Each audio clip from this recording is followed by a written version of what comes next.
साथ संगत जी, प्यार से कहना धन निरंकार जी।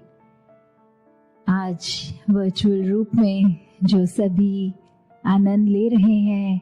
इस समागम का, और सभी को जो थीम भी पता है, विश्वास, भक्ति और आनंद की है, तो ये विश्वास क्या है, ये भक्ति क्या है, और जीवन में भक्ति करते हुए ये आनंद की अवस्था को कैसे प्राप्त किया जा सकता है। तो ये एक जर्नी, एक रास्ता अगर हम देखें कि एक इंसान के जीवन में ये कैसे पड़ाव हैं, तो सबसे पहले तो हम अगर देखें तो ये विश्वास कैसे आ सकता है। विश्वास तो उस चीज़ पर भी होता है जो या तो कोई हाइपोथेटिकल भी अगर हम बात करें तो उस पर विश्वास तब तक नहीं बैठ पाता जब तक साक्षात वो चीज़ नहीं देख पाते। तो उसी तरह ये जो ब्रह्म ज्ञान है, तो ब्रह्म ज्ञान के ही जीवन में आने से ये विश्वास आना इस प्रभु परमात्मा पे, और ये भक्तिमय जीवन की यात्रा आनंद से जिए जाती है। जिस तरह एक हम उदाहरण भी देखें अगर, तो हम ये सुनते भी हैं अगर कि दो तरह के खाने होते हैं पदार्थ भोजन के, एक को जंक फूड की कैटेगरी बोलते हैं और एक को हेल्थ फूड की,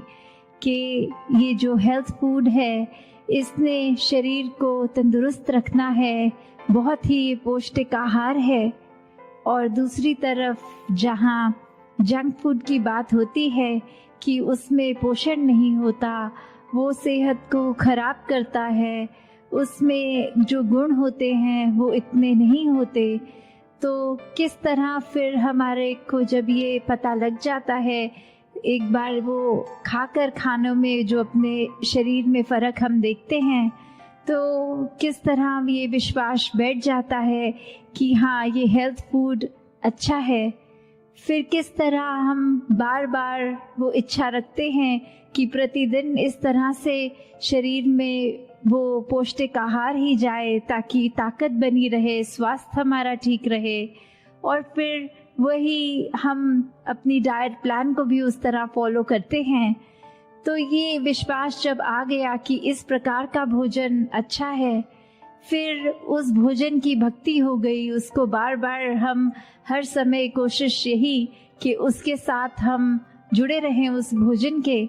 और फिर ये जो बेनिफिट दिखता है शरीर पे, वो एक भक्ति करते हुए वो एक चाहे ग्रहण कर रहे हैं उस तरह का ही खाना, फिर ये कैसे आनंद की अवस्था वो हमें दिख रहा है रिजल्ट अपने शरीर पे। तो उस तरह ही देखिए अगर हम, तो ये विश्वास है, और विश्वास के साथ भक्ति के साथ ही आनंद की अवस्था इस जीवन में हम परमात्मा को प्राप्त करके कर सकते हैं। और अगर हम विश्वास शब्द को देखें तो इसमें अगर दो नज़रिए के साथ देख सकते हैं कि ये विश्वास हो गया कि पूरा भरोसा, और अगर इसको स्प्लिट करके अलग तरीके से देखें तो विष का वास, मतलब जहर, विष। तो वो हम अगर उस तरह देखें तो एक विश्वास और एक अंधविश्वास, तो कैसे हम अपने जीवन में एक उस तरह तो चले जहाँ विश्वास तो है, पर जब अंधविश्वास की बात आती है वहीं भ्रम होते हैं, वहीं डर होता है, वहीं इल्यूजन्स आ जाती हैं जीवन में। तो कैसे हमने वो एक अंधविश्वास नहीं पर विश्वास पे टिकना है, विश्वास को मजबूत करना है। क्योंकि जब मन में ये जहर आ गया तो फिर तो कुछ होते हुए भी वो ना होने के बराबर है। फिर मन के अहंकार प्रबल होते जाएंगे, मन में और बुरे ख्याल होते जाएंगे। जैसे अक्सर हम ये भी देखते हैं कि बात तो शुरू होती है विश्वास पे और ख़त्म हो जाती है अहंकार पे। कि उदाहरण के तौर पे अगर हम कभी स्कूल के दिनों की ही ऐसे बच्चों में अक्सर नोटिस करते हैं कि अगर एक किसी का पेंसिल खो गया होता है तो वो अपने पार्टनर की पेंसिल ही ले लेता है और बोलता है कि ये मेरी ही है, और फिर वो दूसरा बच्चा अगर एक एक्सप्लेन भी करे कि नहीं ये मेरी है, तो वो पहला स्टूडेंट इतने कॉन्फिडेंटली उसको अपनी ही मान के कि मेरे पेंसिल बॉक्स में थी अब नहीं है तो यही होगी, और फिर जब घर जाके देखता है तो अपने बैग के दूसरी जगह से अपनी ही पेंसिल मिल जाती है, तो उस समय तो वो विश्वास था कि ये दूसरे की नहीं मेरी है, और घर आके भी अगर देखा अपनी वस्तु जब मिल गई तो फिर ये अहंकार मन में आ गया कि अगले दिन स्कूल जाके किस तरह वो माफ़ी तो मांगी नहीं जाएगी। वो अहंकार ने इतना मन में गलत होने के बावजूद भी एक असर इस तरह छोड़ा कि अब अपने दोस्त के आगे जाके कैसे कह दें कि आप सही थे हम गलत थे। तो मन में अक्सर जहाँ विश्वास हो तो उसको उस तरह से ही मन में रखा जाए कि इसने हमारी एक अच्छी नियत का एहसास करते हुए, एक इंटेंशन जो साफ, एक प्योर हार्ट, उसके साथ परमात्मा पे जहाँ ये यकीन करना है, ये फेथ होना है, विश्वास होना है, वहीं ये पूरे ब्रह्मांड की हर चीज़ ये विश्वास पे ही टिकी है। और विश्वास ऐसा नहीं हो कि असल में तो कुछ और है पर हम मन में कोई कल्पना दूसरी कर लें, ये आंख बंद करके असलियत से आंख चुरा कर कुछ और कर लें, तो फिर वो बात कि किस तरह अक्सर अगर हम ये अंधविश्वासों के ऊपर भी जाएं, उनको एनालाइज करें, तो सुपरस्टिशंस का ओरिजिन किस पर्पस से होता है और आज इंसान उसको किस तरफ ले गया, कि ये शुरुआत में बहुत ही लॉजिकल चीज़ें उनके कारण भी दिए गए कि इस वजह से ये चीज़ करनी है, और इंसान कारणों को भूलकर सिर्फ एक उसको नियम की तरह बनाकर ही चल रहा है बिना कारण जाने। और ऐसे ही हमारे जीवन में भी फिर बहुत वो पड़ाव आते हैं जहाँ किसी चीज़ का करने का उद्देश्य पता नहीं, उसको करने चलते हैं, मन में विश्वास भी रखते हैं, और कब वो विश्वास फिर एक नेगेटिव तरह से हमारे ऊपर ही हावी हो जाता है। तो विश्वास जब आए इस परमात्मा पे तो भक्ति है। तो ये भक्ति भी अब क्या है, भक्ति कुछ ऐसी नहीं करनी कि पूरे ही आसपास के वातावरण, व्यक्ति या किसी और चीज़ से अपने आप को काट लेना है, कहीं अपने आप को कमरे में बंद करके अपने नेचर को सही करना है, अपनी लगन को पक्का करना है। ऐसी भक्ति अगर करेंगे तो वो तो कुछ समय तक ही हो पाएगी, पर भक्ति तो वो होनी चाहिए जो हर श्वास में होती है, और हर श्वास में भक्ति अगर है तो हमें अपनी लाइफ की एक्चुअल सिचुएशन से भागना नहीं है, वो तो जिस प्रकार की हैं उसमें रहते हुए भक्ति करनी है। और जब ये करना आ जाता है तो आनंद भी इस जीवन में साथ ही उतर जाता है।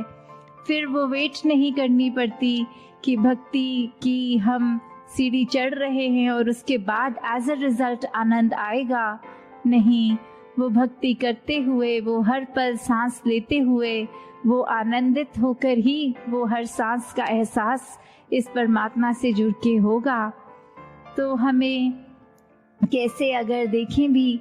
कि एक विश्वास की बात जब आती है, अक्सर इंसानों में भी देखा जाए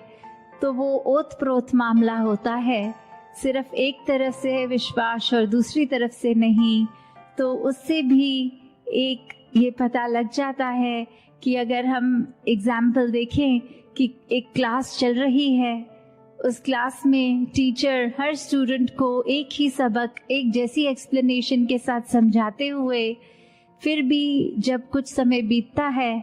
तो एक टेस्ट का टाइम आता है। और वो टेस्ट क्यों? वो टेस्ट इसी का प्रमाण विश्वास का कि जितनी शिद्दत से वो टीचर ने स्टूडेंट्स को पढ़ाया, क्या उसी तरह वो स्टूडेंट्स भी परीक्षा में पास हो रहे हैं। वो टीचर के ऊपर, जो टीचर ने स्टूडेंट्स पे विश्वास किया, वही सबक को एक सच्चाई मान के क्या स्टूडेंट्स भी वो रेसिप्रोकेट कर रहे हैं। और अगर इसको दूसरे नज़रिए से भी देखे जाएं तो शायद टीचर्स को पहले ही पता होता है कि कौन सा स्टूडेंट अच्छी तरह परफॉर्म करेगा और कौन नहीं करेगा। तो वहाँ बात ये विश्वास ना होने की भी आती है कि अगर विश्वास पता है एक किसी बालक पे नहीं है तो वो क्यों नहीं है, क्योंकि टीचर को हमेशा पता है वो क्लास में अटेंटिव नहीं है, वो अपनी असाइनमेंट्स ठीक समय पे सबमिट नहीं कर रहे, वो रुचि एक पढ़ाई की तरफ है ही नहीं। तो उससे एक एंटिसिपेशन एक टीचर की भी बन जाती है कि चाहे अपनी तरफ से तो एक जैसा एक समान ही हर एक को सबक दिया, पर कैसे हर एक ने उसको परसीव अपनी अपनी सहूलत से, अपनी अपनी इंटेंशन से, अपने एक क्षमता के अनुसार करा है। तो उसी प्रकार अगर हम ये देखें कि ये परमात्मा तो हमें इतना हर पल दयाल होके सब कुछ देता जा रहा है, हर पल में इतनी रहमतें हैं, तो हम उसको किस तरह वो रहमतों को अपने अंदर सोख कर रहे हैं, अपने अंदर वो बसने दे रहे हैं। दासी ने एक जगह कहीं पढ़ा कि एक कोट की तरह लिखा हुआ था कि एक भक्त की अरदास होती है शुक्राना और तुम्हारी शिकायत, कि अगर हम एक भक्त को देखें कि किस तरह भक्त ने तो हर श्वास में अगर अरदास भी करनी है परमात्मा से तो इस तरह ही करनी है कि जो है बहुत अच्छा है, बहुत अच्छा किया है। और उस यही पैरामीटर होता है कि पहचानने का, चाहे देखने में सब इंसान हैं पर अंदर भक्त कौन है। भक्त वही जो कभी परमात्मा को कोसता नहीं, भक्त वही जो कभी ये नहीं मानता कि परमात्मा ने कुछ भी अधूरा दिया है। भक्त हमेशा संतुष्ट होता है। भक्त ने तो हमेशा एक अपने आप को इस परमात्मा में उस तरह फ्लोट करते हुए एहसास करना है कि इसी के रंग में रंगे हैं, जिस रंग रखे वो ही रंग अच्छा। ये परमात्मा के हाथ हम कठपुतली समान हैं, चाहे हमारे अनुसार वो आबादी की तरफ हम सोच रहे हैं कि हम प्रफुल्लित हो रहे हैं या एक आबाद और बर्बाद वाली बात। तो किस तरह एक हम अगर सच्चे भक्त हैं तो फिर मन में ऐसा होगा ही नहीं कि कहीं परमात्मा को हम उस नज़रिए से देखें कि कुछ एक जिस पे विश्वास टूटने वाली बात आए, क्योंकि ये विश्वास भी अगर टूट रहा है तो उसका कारण हम ही हैं। अक्सर हम ऐसे भी कर लेते हैं कि सोच लेते हैं कि क्यों ना परमात्मा का ही टेस्ट लिया जाए और अपनी सिचुएशन के अकॉर्डिंगली मन में ही धारणा बना लेते हैं कि यदि हम ये करेंगे और एज अ रिज़ल्ट ये होगा तो परमात्मा है, तो परमात्मा सच्चा है। जहाँ हम आस्था रखते हैं वो एक सच्चा दर है।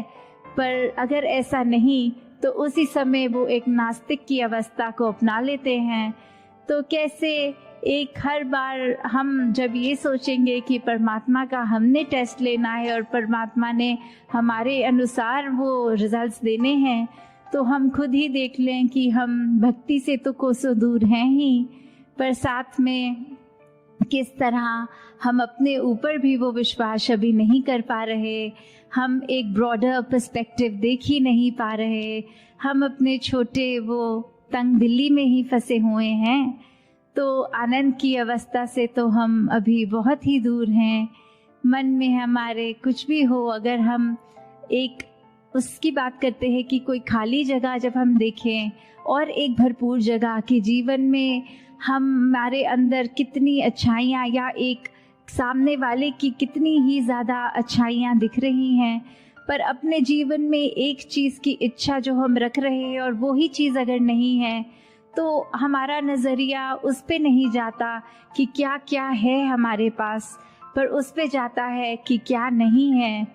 और फिर हम उसको एक माइक्रोस्कोप लेंस जो बोलते हैं कि इतने बारीकी से देखने लग जाते हैं कि जो कुछ है उसको नज़रअंदाज कर देते हैं, जो नहीं है फिर नज़दीक से तो हर चीज़ में कमी दिखी जाती है।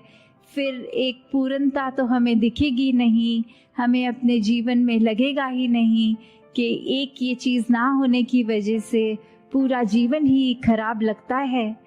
तो जहाँ अपनी हर वस्तु को जो दातार ने ये एक रहमत की तरह झोली में डाली है, अगर कुछ नहीं है तो उस पे ध्यान ना दें, क्योंकि अगर ध्यान देना ही है, एक बारीकी से कुछ टटोलना ही है, तो वो अपने अंदर अपने मन को बारीकी से देखा जाए कि किस तरह मन का तो इस दातार ने नेचर ऐसा बनाया था कि हम अपने अंदर झांकें। मन इसलिए कि जो फील कर रहे हैं खुद अपने आप को कैसे ठीक करें, एक अपने मन से जो एहसास कर रहे हैं वो हमें अंदर से कितना मजबूत, कितना स्ट्रॉन्ग और कितना मुश्किल घड़ियों में भी किस तरह उसको हम पॉजिटिव रख सकें। पर मन ने कहीं ये माया के चक्कर में अपना नेचर ऐसा बना लिया है कि उसको बाहर की ओर देखने लग गए हैं हम औरों की तरफ, हम कमियों की तरफ। तो जहाँ मन का काम अंतर का एक अपना हमें दृष्टिकोण, एक नज़रिया, हमारे अंदर क्या चल रहा है वो इंट्रोस्पेक्शन, उसके लिए काम आना था,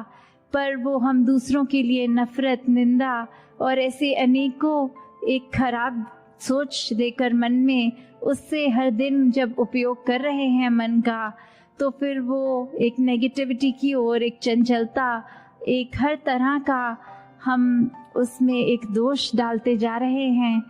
तो कैसे अपने मन को जब हम साफ रखते हैं, और मन साफ रखने का सबसे आसान तरीका ये भक्ति में तो सेवा है, सिमरन है, सत्संग है, कि जब इस निरंकार से जुड़ गए हैं तो फिर ये आनंद अपने आप जीवन में उतरता है। हर पल मन बहुत ही शांत, बहुत ही स्थिर, सहज भाव में, एक जो कहते हैं कांस्टेंट ब्लिस जो है, एक खुशी, उस तरह एक कभी भी वो एक्सट्रीम निराशा की फीलिंग नहीं होती। तो कैसे हमने हमेशा अपने जीवन में जहाँ हर पल कोशिश करनी है कि इस परमात्मा पे ये विश्वास हमारा पूरा रहे, वहीं साथ ही साथ कैसे भक्ति को किया जाए और वाकई ही भक्ति क्या होती है उसको उसी नज़रिए से किया जाए। भक्ति सिर्फ नकल नहीं है कि हमने देखा है पुरातन कैसे करते थे उसको एक रिपीट करना, नहीं। भक्ति हर एक की एक इंडिविजुअल जर्नी है।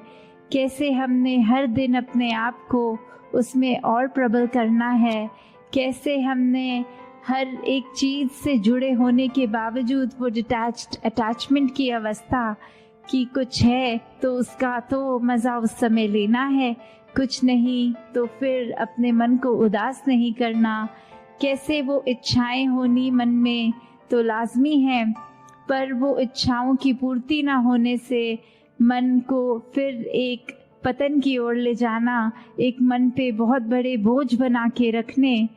तो भक्ति तो फिर समर्पित होकर ही हो सकती है। जब इच्छाएं इतनी आ जाती हैं तो फिर भक्ति उस समय मजबूत नहीं रह पाती। अगर इच्छाएं पूरी ना हो तो भी अपने आप को हम एक पक्का कर लें कि इसका ना होना में भी बेहतरी ही है, तो फिर ही वाकई ही एक असल रूप में इंसान आनंद का एहसास कर सकता है। तो दातार हर एक पे कृपा करे, जो हर एक की इस समय एक अरदास भी है कि किस तरह से सत्संग रूप जो एक इतनी वास्ट हम मनाते थे समागम पे, हर कोई अपने घरों से चलकर फिजिकली गैदर होता था, और अब चाहे वर्चुअल रूप में इस तरह कर रहे हैं, पर भाव तो सबके वही, ये लगन इस निराकार से सबकी वही। और आगे के लिए अरदास कि हर कोई संतों के साक्षात दर्शन करके एक दूसरे की चरण रज लेकर उस रूप में ही ये समागम का त्योहार जो हर्षोल्लास का होता है, ये कैसे एक रूह का संबंध निरंकार से हर पल होता तो है, पर जब समागम पे सब आके इकट्ठे होते हैं तो फिर वो एक अंदर की जो खुशी इतनी ज़्यादा प्रफुल्लित तो हर एक पे दातार यही कृपा करे, जहाँ हर कोई भक्ति भरा जीवन अपना एक स्ट्रॉन्ग करता जाए, वहीं फिर हर एक के लिए, संसार के लिए, सर्बत का भला, वो एक अरदास कि ये ह्यूमैनिटी एक साथ आगे बढ़े, एक सेल्फिश होके अपने आप को तंग दायरे में ना रखें, अपने मन में हमेशा अच्छे ख्याल रखें। तो दातार हर एक पे कृपा करे। साथ संगत जी, प्यार से कहना, धन निरंकार जी।